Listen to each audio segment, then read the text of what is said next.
Now that you've learned about blockchain in application and as it pertains to IoT, it's time to put some of that knowledge to work. In this exercise, you'll discuss blockchain in application and with IoT.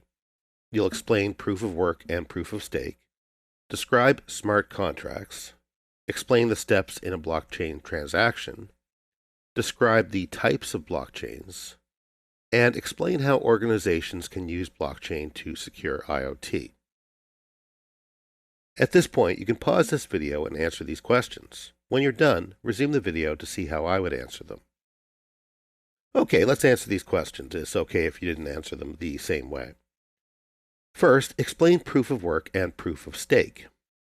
Well, both provide distributed consensus, but the difference is that proof of work, which is typically exemplified by Bitcoin, is expensive in the sense of computational problems. The first user to solve a problem validates the transaction and is added to the blockchain, and the miner receives a reward.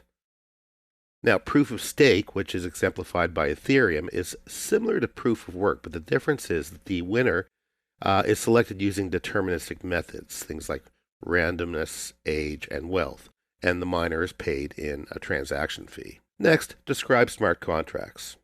Well, unlike Bitcoin, Ethereum can store other information on its blockchain.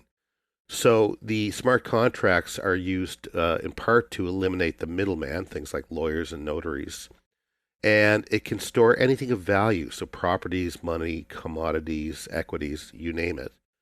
And the contracts themselves define the agreement, so the terms and the penalties are actually baked right into the smart contract that's on the blockchain. And it automatically binds parties to the contract, and transactions with smart contracts on the blockchain are instantaneous. Next, explain the steps in a blockchain transaction. Well, when someone wants to purchase or sell bitcoins, they access a Bitcoin exchange and the transaction is requested. The sender makes the request, which is signed by your private key, and the request goes to the recipient. At this point, a digital signature is created using your private key and the transaction detail, and the request is propagated to all the nodes in the network. The nodes compete to solve the problem they've been given using a method like proof of work or proof of stake. The first node to solve the problem then broadcasts its results to the network, and nodes validate the solution.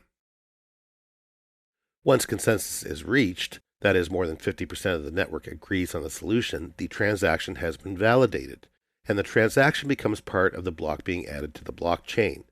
The new block includes a hash that matches a hash in the previous block, ensuring that this block is valid.